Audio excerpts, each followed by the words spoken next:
जो कंपनीज है वो किस तरह बाहर ऑफशोर फंडिंग करती है, इन्वेस्ट करती है, वो पैसे वापस कैसे आते हैं, तो ये सारा का इंक्वायरी मॉनिटरिंग सेबी करती है। और सेबी चेयरपर्सन अगर खुद इसमें डीलिंग करने लगे तो इससे बड़ा अनर्थ हो नहीं सकता। और ऐसे में ये पता चला है इस समय कि माधवी बुच ने इसमें खुद ट्रेडिंग की है।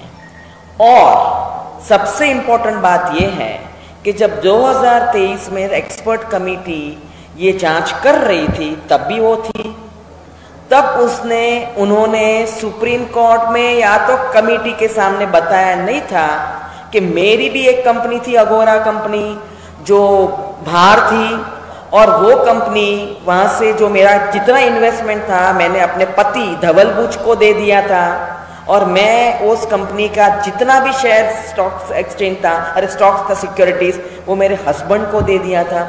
ये सिर्फ बताने की बात थी, क्योंकि वो सारा जो कंपनीज का इन्वेस्टमेंट था वो विनोद अदानी का था, वो भी एक अदानी ग्रुप का उनका भाई है। तो ये बात बहुत अहम बात होती है जो उन्होंने ना तो समझा उचित कि मैं सुप्रीम कोर्ट को बताऊं कि मैं पहले इसमें इन्वॉल्व थी, उनका स्टॉक था, उन्होंने ये सारी सेविंग्स विनोद अदानी के कंपनी में जो अदानी ग्रुप के हैं उनके वहाँ उन्होंने इन्वेस्ट किया था, सिक्योरिटीज वहाँ की है, और उन्होंने अपने हस्बैंड को दे दिया था। वो अगोरा कंपनी है, वो बहुत डिटेल में मैं जाना नहीं चाहती, दो कंपनीज है। मैं ये सिर्फ बताना चाहती हूँ कि आप अगर इतनी बड़ी सेबी की चेयरपर्सन हो, पूरे मार्केट इंडिया के सिक्योरिटीज एक्सचेंज मार्केट का आप अगर मॉनिटरिंग कर रही हो, मार्केट रेगुलेटर हो, ऐसी बड़ी पोस्ट पे हो जो गवर्नमेंट नॉमिनेट करती है, और गवर्नमेंट आज चुप है कि भाई आपने ये सब बताने का उचित नहीं समझा, इतने सारे मिलियंस ऑफ रुपीस आपने वहां इस कंपनी में आपने डाले, वो अदानी की कंपनी थी, और उसी अदानी कंपनी का आप मॉनिटर कर रही हो या इन्वेस्टिगेट कर रही हो, तो आपने ये चुप्पी क्यों साधी? और इस चुप्पी साधने की वजह से आपका रोल क्या है, आपने कौन सा पार्ट इसमें आपने ये क्या किया है, आपका काम क्या है, ये आप दुनिया को या देश को बता दो और आप इस पद से एकदम से उतर जाओ। गवर्नमेंट चुप है और honourable prime minister Narendra Modi चुप है। वो हमेशा चुप रहते हैं, कभी बोलते नहीं है। बाकी उन्होंने शायद ये बहुत बड़ा पार्ट प्ले किया है उनको सेबी के चेयरमैन बनाने में। जब वो सेबी के चेयरमैन बन गई, इमीडिएटली उसके बाद हमारे पास रिकॉर्ड भी है, आपको ये नोट सर्कुलेट कर देंगे कि 2 बार गौतम अदानी उनको मिलने गए थे, और मिलने के बाद ये सारी बातें अगर वो बता देते सुप्रीम कोर्ट में, जब वो एक्सपर्ट कमेटी थी, कि मेरा इतना रोल है, मैं इन्वेस्टिगेट नहीं कर सकती हूँ, मैं मॉनिटर नहीं कर सकती हूँ, क्योंकि मैं इसका एक पार्ट हूँ, वो नहीं बताया, उन्होंने उचित नहीं समझा, और आज भी वो पद पे बनी रही है। मुझे लगता है कि हमने ये आवाज उठाई कि उनको ये पद से इमीडिएटली उतार देना चाहिए, पर गवर्नमेंट ऐसा कर नहीं रही है। गवर्नमेंट इन्वेस्टिगेट करेगी तो हमको लगता नहीं है कि हमें उसमें फेथ होगा। तो इसकी वजह से ये गवर्नमेंट, इनका पद, इतनी बड़ी संस्था है सेबी जैसी और अदानी जैसा ग्रुप, और इतना सारा सिक्योरिटीज, तो इसकी वजह से लगता है कि जॉइंट पार्लियामेंट्री कमेटी होनी चाहिए, जिसकी वजह से ये सारी टेक्निकलिटीज, ये सारे प्लेयर्स, ऑफशोर फंडिंग, और वहां से वो पैसा वापस आता है जिसको राउंड ट्रिपिंग बोलते हैं। तो ऑफशोर फंडिंग उनका कितना था उस टाइम जब था, तो उन्होंने बताया क्यों नहीं सुप्रीम कोर्ट को? सुप्रीम कोर्ट को इसकी नोंद लेनी चाहिए, ये बताना चाहिए। दूसरा, ये टैक्स हेवन पे जाके कितनी ऐसी कंपनीज में उन्होंने ऐसा किया है, और अदानी ग्रुप के साथ इनका कितना मिला जुला है।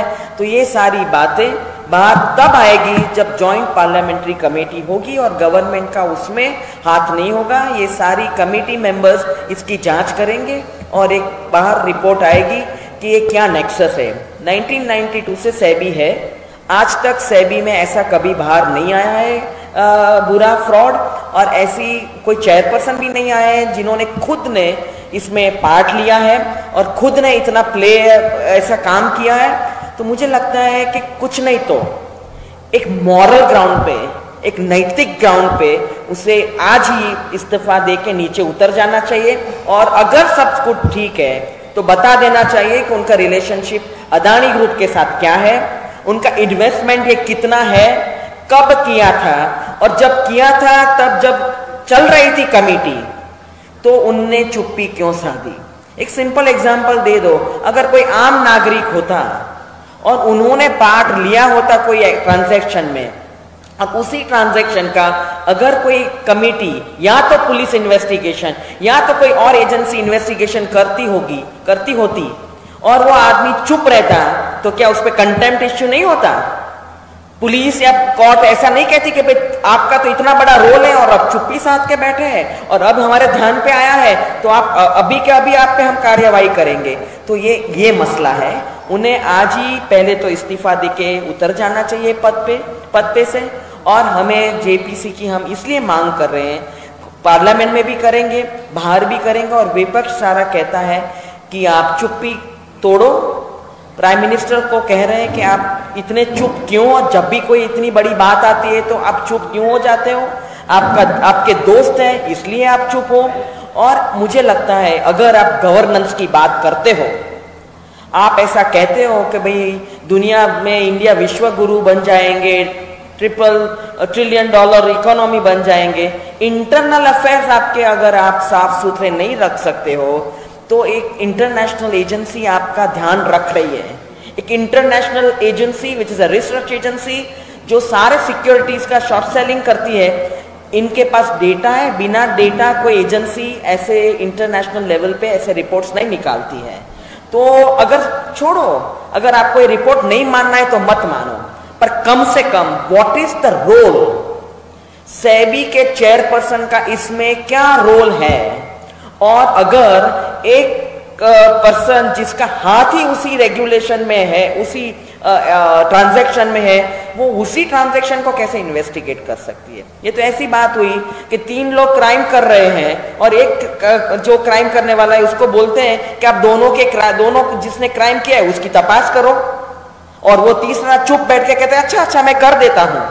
तो ये बात है आम जनता को, it's a very technical subject कि securities exchange is not a subject which touches everybody definitely, पर मार्केट तो टच करता है लोगों को जो इन्वेस्ट करते हैं स्टॉक मार्केट में, जो आपके भरोसा करते हैं, जो सेबी को मानते हैं कि मार्केट रेगुलेटर बहुत ईमानदार है, अच्छा है, केपेबल है और देश के स्टॉक इन्वेस्टर का ध्यान रखेगा, चाहे कंपनी छोटी हो या बड़ी हो, उनका आप कॉन्फिडेंस लो कर रहे हो। तो मुझे लगता है कि नैतिक हिम्मत होनी चाहिए कि पहले तो खुद राजीनामा दे देना चाहिए, वरना गवर्नमेंट को उनको उतार देना चाहिए। इतनी मांग है जॉइंट पार्लियामेंट्री कमेटी की, जेपीसी की, जो हालांकि इस सरकार ने कई मुद्दों पे मांगने पर भी कई मुद्दों पर दी नहीं है। बात करते हैं प्राइम मिनिस्टर कि हम बहुत अच्छी गवर्नेंस दे रहे हैं, कम गवर्नमेंट मोर गवर्नेंस, ये बातें आपको रिसर्च पेपर्स में मिलेगी। आप अगर निकाल के देखेंगे less government and more governance का मॉडल होना चाहिए। तो ये शब्द उठाने से आप एक्शन में नहीं ला सकते हैं। तो गवर्नेंस दिख रहा है। पहला तो आप एक देखो, नॉर्थ के स्टेट्स में जो भूस्खलन होती है वहाँ सबसे ज्यादा एनवायरमेंट का प्रकोप है, उनका आप बैलेंस नहीं कर पा रहे हैं। जितना ह्यूमनली पॉसिबल है आप एक मानव प्रयत्न करके जो कर सकते हैं वो भी आप बता नहीं रहे हो कि भाई हम कम कंस्ट्रक्शन करेंगे, हम ये ध्यान रखेंगे, हम ये करेंगे। जान हानि माल हानि होती है, होने दो, अच्छी बात करके आप निकल जाते हो। वायनाड में हुआ, आपको बोला कि इतना बड़ा डिजास्टर हुआ है तो आप उसको नेशनल डिजास्टर बोल दो।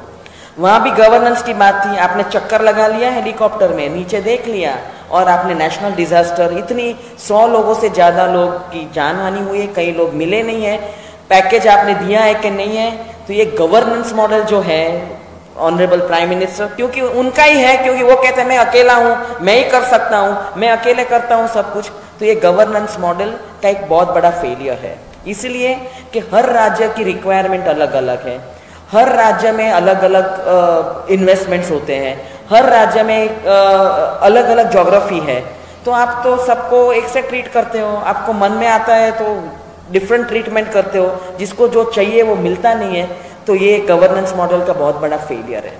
दूसरा फेलियर ये है, मैं फेलियर इसलिए बता रही हूं कि इसी फेलियर एक हिस्ट्री है, ये आपका ट्रैक रिकॉर्ड है। अगर कोई व्यक्ति को एक आदत पड़ती है तो हम उसको कहते हैं कि हैबिचुअल ऑफेंडर है, एक हैबिचुअल परफॉर्मर है। तो ये इतने सारे मैं बता रही हूँ फेलियर्स, इसकी वजह से सेबी चेयरमैन को भी नहीं कह रहे, तो इसका रिलेशनशिप क्या है, आप क्यों इनको उतार नहीं रहे हो? आपके दोस्त ने रेकमेंड किया है, आपके दोस्त की कंपनी को इन्वेस्टमेंट चाहिए था, व्हाट इज द इश्यू? तो ये दूसरा स्कैम ये बता रही हूं मैं कि हमारे बच्चे शिक्षा के लिए तड़प रहे हैं, एग्जाम देने के लिए वो कर रहे हैं। तो नेशनल टेस्टिंग एजेंसी का आपने स्कैम बार देखा, बस एक आदमी को उतार देने के बाद सिस्टम तो चेंज नहीं कर पाए रहे हो, वो कॉन्फिडेंस तो बच्चों में आ नहीं रहा है, पेपर कैंसल हो जाते हैं। वो टेस्टिंग एजेंसी हर स्टेट पे, नेशनल लेवल पे, सेंट्रल लेवल पे कुछ नहीं कर पा रही है, वो चुप है। प्राइम मिनिस्टर कुछ बोल नहीं रही है, एजुकेशन मिनिस्टर तो पता नहीं, उनको जब कहा जाता है वो आके बोलते हैं। What is the issue? ये गवर्नेंस फेलियर क्यों है? तीसरी बात, आप पेपर लीक का स्कैम देखो हर स्टेट में। आप इतना समझो, एक बच्चे का माइंडसेट देखो, को पूरा साल पढ़ता है, बच्चे के माँ बाप पैसे इकट्ठा करके उसको पढ़ाते हैं कि भाई एग्जाम के लिए तैयारी करो, तुम बाहर मत निकलना, तुम तैयारी करो, ये हम सब कुछ सहन कर लेंगे, we will save the money, हम आपको पढ़ाएंगे। और एग्जाम के दिन पेपर लीक हो जाता है और आप दुनिया भर की बातें करते हो, छोटी से छोटी टेक्निकलिटी, फोन टैपिंग से डेटा निकलवा सकते हो, आप इतना नहीं फाइंड आउट कर सकते हो कि पेपर लीक कैसे हुआ है। तो अपने बच्चों के लिए आपको टाइम नहीं है, आपके बच्चों के लिए स्कैम रोकना, पेपर लीक रोकना कोई प्रॉब्लम नहीं है। ये थर्ड गवर्नेंस फेलियर है। Fourth governance failure, safety and security of women. आज आप देखेंगे डॉक्टर का जो कोलकाता में हुआ, ये साइड में रखते हैं, पर पिछले 10 साल में हाथरस, कठुआ, उन्नाव, क्या हुआ इन सब का? हर बार पब्लिक को रोड पे आना पड़ता है, चिल्लाना पड़ता है कि हमें न्याय दो, हमें न्याय दो। आपकी सिस्टम ऐसी कैसी है? किस जगह कौन सी सिस्टम रखी है कि आप एक सेफ्टी और सिक्योरिटी नहीं दे सकते? और फिर आके आप बताते हो कि हमारे वहाँ महिला आरक्षण है, महिला की सिक्योरिटी है, हमने ये किया वो किया। अरे बच्ची बाहर निकलती है तो वो सोचती है कि मुझे काम पे जाना है, वहां सेफ्टी होगी, माँ बाप को चिंता होती है। तो कार्यस्थल पे भी सेफ्टी नहीं है, वो बाहर निकलती है तो रोड पे भी सेफ्टी नहीं है, वो घर जाती है तो डोमेस्टिक वायलेंस का भी इश्यू है। तो where are the laws and where is the implementation? तो कहाँ है आपका गवर्नेंस? विमेन सेफ्टी की बात करते हो, 10 साल से हम बातें सुन रहे हैं, कोई जगह women and child commissioner, minister कहाँ है सारे? तो ये सारी बातें गवर्नेंस फेलियर बता रही है। और हर बार प्राइम मिनिस्टर चुप रहते हैं, वो बात नहीं करते, बोलते नहीं है। हालांकि वो जब लाल किले से बोलते हैं वो because it's a monologue, dialogue तो होता नहीं है। आपके साथ तो कभी बात की नहीं है, प्रेस के साथ, किसी और के साथ पता नहीं करते हैं कि बात, पर अकेले भी एक्शन में तो लाना चाहिए कुछ।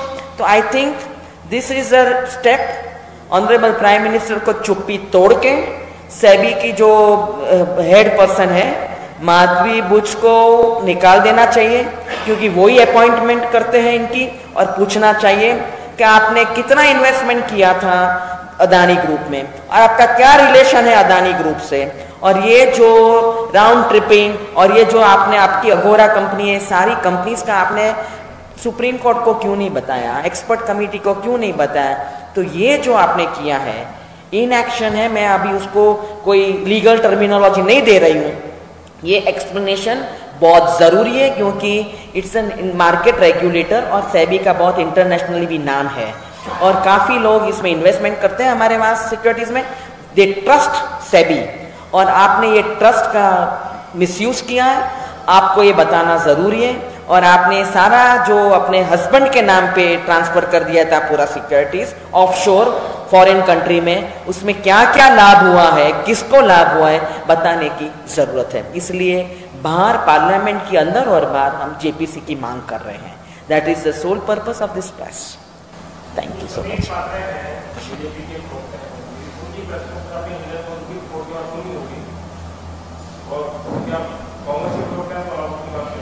वो रिपोर्ट करती है, ये तो इस देश की अर्थव्यवस्था को दूसरी जो देश चाहते हैं, उद्धार करना चाहते हैं, सब बोले इस प्रकार की बातें कही, तो उनकी प्रेस कॉन्फ्रेंस के ऊपर आपकी टिप्पणी करें। देखिए, इन्होंने इसको ऐसा ट्विस्ट दिया है, हम ऐसा कहते हैं हिंडनबर्ग रिपोर्ट को जाने दो।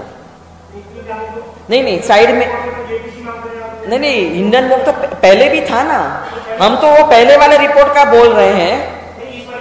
इस बार पे हम आते हैं, पर पहले ये बताइए कि अगर आपको ऐसा लगता है कि हिंडनबर्ग रिपोर्ट इंटरनेशनल रिपोर्ट है, तो ऐसा इसका मतलब ये हुआ कि कोई भी रिपोर्ट आती है किसी भी टॉपिक पे जहां आपको सहूलियत होती है तो आप वहाँ कोट करते हैं कि इंटरनेशनली वर्ल्ड बैंक ने तो ये कहा, IMF ने तो ये कहा, बाहर के एक्सपर्ट को लेके आते हैं और बिठा देते हैं हमारे स्पोक्स पर्सन के साथ कि आप बताइए आपको क्या लगता है कि इंडिया में ऐसा होगा कि नहीं, तब आपको कन्वीनियंट हो जाता है। और फिर हरियाणा की हर राजनीतिक खबर के विश्लेषण के लिए हमारे चैनल जनमत हरियाणा को लाइक, शेयर और सब्सक्राइब करना ना भूलें।